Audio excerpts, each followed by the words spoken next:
Hi friends, welcome back to our channel. So ఈ రోజు అయితే మనం రియల్మీ GT 5 Pro గురించి కంప్లీట్గా మనం తెలుసుకుందాం. ఎంత ప్రైజ్లు వస్తాయి, ఎలాంటి స్పెట్స్ ఉంటాయి, సో మనకి ఏ విధంగా ఉంటుంది, వాల్యూ ఫర్ మనీ అవుతుందా కదా కంప్లీట్గా మనమే తెలుసుకుందాం. సో వీడియోని మనం స్టార్ట్ చేసే ముందు తప్పకుండా వీడియోకి లైక్ చేసి మన ఛానల్ తప్పకుండా సబ్స్క్రైబ్ అయితే చేసుకోండి ఎవరైనా కొత్తగా చూస్తున్నట్లయితే. సో మనం లేట్ చేయకుండా టాపిక్ అయితే వెళ్ళిపోదాం. సో ఫస్ట్ ఆఫ్ ఆల్ మనం మొబైల్ని అన్బాక్సింగ్ చేసినట్లయితే మనకైతే బాక్స్ చూడడానికి ఈ విధంగా ఉంటుంది. సో ఇందులో ఫస్ట్ ఆఫ్ ఆల్ మనకైతే మొబైల్ ఉంటుంది. సో బాక్స్ ఓపెన్ చేస్తే సో దాని తర్వాత మనకైతే కేస్ ఉంటుంది. ఈ కేస్ అనేది మనకైతే మంచి క్వాలిటీ కేస్ అయితే ఇచ్చారు. అంతేకాకుండా 100 వాట్స్ సపోర్ట్ చేసే మనకి చార్జర్ టైప్ సి కేబుల్ అయితే ఉంటుంది. సో అంతేకాకుండా సిమ్ ఇంజెక్టర్ పిన్ అయితే మనకైతే బాక్స్ వస్తాయి. సో ఏదైతే మిస్ కాలేమో సో అన్నీ మనకైతే బాక్సులు ఇచ్చారు. So design and build quality గురించి మనం మాట్లాడుకుంటే మనకైతే బ్యాక్ సైడ్ ఏదైతే ఉంది ఇదైతే మనకు కంప్లీట్ లెదర్ తోటే ఉంటుంది. సో ఈ లెదర్ అనేది మనకు ఏ లెదర్ మనకు ఎగ్జాక్ట్ తెలియదు కానీ మనకైతే మంచి గ్రిప్ ఉంటుంది. అంతేకాకుండా గుడ్ క్వాలిటీ లెదర్ అయితే మనకు బ్యాక్ సైడ్ అయితే వాడారు. అంతేకాకుండా ఈ మొబైల్ ఫ్రేమ్స్ వచ్చేసి మనకైతే అల్యూమినియం ఫ్రేమ్స్ ఉంటాయి. సో దీని క్వాలిటీ కూడా మనకైతే చాలా బాగుంటుంది. సో అంతేకాకుండా IP64 వాటర్ రెసిస్టెంట్ తోటి కూడా మనకైతే మొబైల్ వస్తుంది. 9.23 mm థిక్నెస్ ఉంటుంది. 2100 grams వెయిట్ అయితే ఈ మొబైల్ అనేది ఉంటుంది. కొంచెం హెవీ వెయిట్ అని చెప్పుకోవచ్చు మనమైతే. సో ఈ మొబైల్ డౌన్ సైడ్ చూసినట్లయితే మనకైతే సిమ్ ట్రే ఉంటుంది. ఇందులో 2 నానో సిమ్లు పెట్టుకోవచ్చు. అంతేకాకుండా మైక్ ఉండు. సో మనకి ఛార్జింగ్ పోర్ట్, మనకైతే స్పీకర్ ఉంటుంది. సో పైన చూసుకుంటే మనకైతే ఐఆర్ బ్లాస్ట్ సెకండరీ స్పీకర్, అంతేకాకుండా ఇంకొక సెకండరీ నాయిస్ క్యాన్సిల్ మైక్ అయితే ఉంటుంది. సో రైట్ సైడ్ అయితే మనకు వాల్యూమ్ బటన్స్ ఉండి పవర్ బటన్ ఉంటుంది. సో లెఫ్ట్ సైడ్ మనకైతే ఉంటాయి. అంతేకాకుండా ఇందులో అయితే మనకు ఇన్ డిస్ప్లే ఫింగర్ ప్రింట్ వస్తుంది. సో ఫింగర్ ప్రింట్ కూడా మనకైతే చాలా ఫాస్ట్గా ఉంది. సో డిస్ప్లే గురించి మనం మాట్లాడుకుంటే ఇదైతే మనకు 6.78 super omelette 3D curve display తోటి మనకైతే వస్తుంది. అంతేకాకుండా ఇది 144 రిఫ్రెష్ రేట్ దాకా మనకైతే సపోర్ట్ చేస్తుంది ఈ డిస్ప్లే అనేది. 4500 పిక్ బ్రైట్నెస్ కూడా మనకైతే డిస్ప్లే ఉంటుంది. అంతేకాకుండా ఇది ఒక 10-bit ప్యానెల్. సో ఈ 10-bit ప్యానెల్ కాబట్టి మనకు ఇండోర్లో చూసినా అవుట్డోర్లో చూసినా సో మనం ఏ విధంగా డిస్ప్లే వాడినా కూడా మనకైతే ఎటువంటి మనకు డిఫరెన్స్ అనేది ఉండదు. చాలా అంటే చాలా క్వాలిటీ అంతేకాకుండా చాలా బాగుంటుంది. సో మీరు మూవీస్ చూడడానికి కానివ్వండి లేకపోతే వెబ్ సిరీస్ చూసేటప్పుడు మీకు అయితే చాలా మంచి ఫీల్ అయితే వస్తుంది ఈ డిస్ప్లే పరంగా. సో అంతేకాకుండా డిస్ప్లేకు 2160 టచ్ శాంపుల్ స్టేట్ కూడా మనకైతే సర్టిఫికేట్ ఉంది. సో అంతేకాకుండా టాప్ నాచ్ కెమెరాతో మనకి ఈ మొబైల్ ఉంటుంది. సో బ్రెజర్ చూసుకున్నట్లయితే మనకైతే చాలా లెస్ ఉన్నాయి. మనకు ఎండ్ వరకు కూడా మనకైతే స్క్రీన్ ఉంది. మనకు మంచి ఫీల్ వస్తుంది డిస్ప్లే పరంగా. సో డిస్ప్లే పరంగా మనం నోటీస్ చేయడానికి ఏం లేదు. సో చాలా అంటే చాలా బాగుందని చెప్పుకోవచ్చు ఈ డిస్ప్లే అనేది. సో పర్ఫార్మెన్స్ గురించి మనం మాట్లాడుకుంటే ఏదైతే మనకు స్నాప్డ్రాగన్ 8 Gen 3తో మనకైతే వస్తుంది. ఇది ఒక 4 nm processor. So Antutu score అనేది మనకైతే 1.8 మిలియన్ సో సంథింగ్ అయితే క్రాస్ అయింది. ఇది ఒక మంచి స్కోర్ అని చెప్పుకోవచ్చు. అంతేకాకుండా CPU పర్ఫార్మెన్స్ అయితే మనకైతే 75% దాకా రీచ్ అయింది. ఇది కూడా ఒక మంచి స్కోర్ అని చెప్పుకోవచ్చు. సో హీటింగ్ ఇష్యూస్ వస్తే మనకైతే ఇది 45 degrees దాకా మనకైతే హీట్ అనేది జనరేట్ అయింది. ఇది చైనా వర్షన్ కాబట్టి మనకైతే ఈ విధంగా ఉంటుంది. సో మనకి ఇండియాకి వచ్చేటప్పుడు మనకైతే ఇంకొంచెం తక్కువ అనేది వస్తుంది. ఇంకొక 4 degrees అయితే మనకైతే తగ్గుతుంది.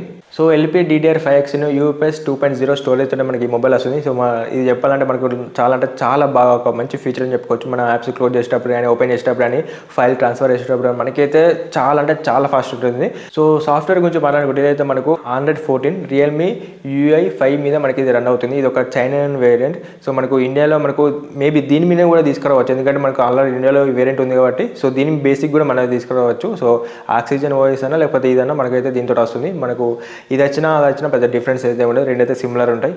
సో బ్యాటరీ గురించి మాట్లాడుకుంటే ఇదైతే మనకు 5400 mAh బ్యాటరీతో వస్తుంది. సో ఈ మధ్య మనకైతే 4000 బ్యాటరీలు 5000 బ్యాటరీలు చాలా అంటే చాలా ఉన్నాయి ఈ ప్రీమియం మొబైల్స్ కూడా. ఇది ఒక మంచి ఆప్షన్ చెప్పుకోవచ్చు. ఎందుకంటే లాంగ్ బ్యాటరీ అయితే ఇచ్చారు. సో అంతేకాకుండా 100 watts ఫాస్ట్ ఛార్జర్ కూడా మనకైతే ఈ మొబైల్ ఇచ్చారు కాబట్టి ఇంకా మనకు బెనిఫిట్ అని చెప్పుకోవచ్చు. సో ఇదైతే మనకు 0 నుంచి 100% కావడానికి 40 minutes దాకా మనకైతే టైం పడుతుంది. అంతేకాకుండా 50 watts రివర్స్ వైర్లెస్ ఛార్జింగ్ కూడా మనకైతే సపోర్ట్ చేస్తుంది. సో ఎంత కాదనుకున్నా మనకైతే ఒక వర్కింగ్ డే ఈజీగా వస్తుంది. బట్ ఈ స్నాప్డ్రాగన్ 8 Gen 3 కాబట్టి కొంచెం హెవీగా యూజ్ చేసినప్పుడు హీట్ ఇష్యూస్ ఉంటాయి. సో ఆ హీట్ అయినప్పుడు మనకైతే బ్యాటరీ అనేది త్వరగా డ్రై అవుతుంది కాబట్టి మళ్ళీ మనమైతే ఈవినింగ్ పెట్టుకోవాల్సిన అవసరం ఉంటుంది. బట్ నార్మల్ యూజర్ అయితే ఒక ఫుల్ వర్కింగ్ డే ఈజీగానే అయితే అవుతుంది. ఎందుకంటే ఇది 5400 mAh బ్యాటరీ కాబట్టి. సో కెమెరాస్ గురించి మాట్లాడుకుంటే ఇందులో మనకైతే 50 MP ప్రైమరీ కెమెరా ఉంటుంది. f1.69 APS తోటి మనకైతే ఈ కెమెరా వస్తుంది. దీంతో మనమైతే 8K 24 APS దాకా మనమైతే రికార్డ్ చేయొచ్చు. 50 MP టెలిఫోటో లెన్స్ ఉంటుంది. సో ఇదైతే మనకు f2.6 APS తోటి మనకైతే వస్తుంది. సో దీన్ని ఉపయోగించి మనమైతే 120x డిజిటల్ జూమ్ చేయొచ్చు. సో దీనికి సంబంధించిన ఫోటోస్ అనేది మీకు డిస్ప్లే మీద చూపిస్తాను, మీరు కూడా చెక్ చేయొచ్చు. సో థర్డ్ కెమెరా వచ్చేసి 8 MP ultra wide angle camera ఉంటుంది. సో ఇది కూడా దీనికి సంబంధించిన శాంపిల్స్ కూడా మీరు చూపిస్తాను, చూడొచ్చు. సో స్లో మోషన్ వీడియోని 720లో మనం అయితే 480 APSలో మనమైతే వీడియో రికార్డ్ చేయొచ్చు. సో ఫోటోస్ పరంగా వీడియోస్ పరంగా మనకైతే చాలా అంటే చాలా బాగుంది. మనం ఇక్కడ నోటీస్ చేయడానికి మనకైతే తెలియదు. సో ఫ్రంట్ కెమెరా మనకైతే 32 MP ఉంటుంది. సో f2.45తో మనకైతే వస్తుంది. సో దీన్ని ఉపయోగించి మనమైతే 4K 30 APS దాకా మనమైతే రికార్డ్ చేయొచ్చు. అంతేకాకుండా ఇందులో స్టెబిలేషన్ ఒకటి ఉంటుంది. సో బ్యాక్ కెమెరా స్టెబిలేషన్ ఉంటుంది. సో ఫ్రంట్ కెమెరా కెమెరా కూడా మనకైతే స్టెబిలైజేషన్ ఉంటుంది. సో వీడియో పరంగా ఫోటోస్ పరంగా మనకైతే చాలా బాగుంటాయి. ఇందులో నోటీస్ చేయడానికి అయితే ఏమి ఉండదు. సో ప్రైస్ గురించి మాట్లాడుకుంటే మనకైతే చైనాలో 12GB ర్యామ్ 256GB స్టోరేజ్ తోటి మనకైతే లాంచ్ అయింది బేసిక్ మోడల్ అనేది. అంతేకాకుండా 16GB ర్యామ్ 256GB స్టోరేజ్ తోటి లాంచ్ అయింది. అంతేకాకుండా 16GB + 512 లాంచ్ అయింది. సో 16GB + 1TBతో మనకైతే లాంచ్ అయింది. సో బేస్ వేరియంట్ మనం 16 + 256 గురించి మనం మాట్లాడుకుంటే బేస్ వేరియంట్లో మనకైతే 38,550 రూపాయలు మనకైతే వస్తుంది. సో 38,000కు స్నాప్డ్రాగన్ 8 Gen 3 అంతేకాకుండా ఇంత మంచి డిస్ప్లే, ఇంత మంచి పర్ఫార్మెన్స్ సో మనం తీసుకోవచ్చు అంటే కళ్ళు మూసుకొని మనం అయితే తీసుకోవచ్చు. సో ఈ మధ్య మనకు IQ అయినా సో OnePlus అయినా మనకైతే దగ్గర 40,000 లోపు మనకైతే లాంచ్ చేయాలి. సో ఇంకా 40,000 లోపే కాబట్టి మనకైతే కంపల్సరీ తీసుకోవచ్చు.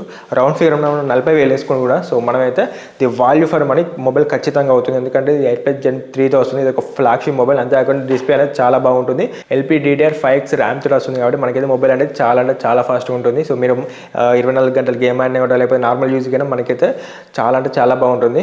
సో కాకపోతే చూడాలి మన ఇండియాలో ఎంత ప్రైస్ తోటి లాంచ్ అవుతుందో. సో నాకు తెలిసి అయితే 40,000కే మనకైతే ఈ మొబైల్ అనేది లాంచ్ అవుతుంది. సో 40,000కు మనైతే కళ్ళు మూసుకొని ఈ మొబైల్ అయితే తీసుకోవచ్చు.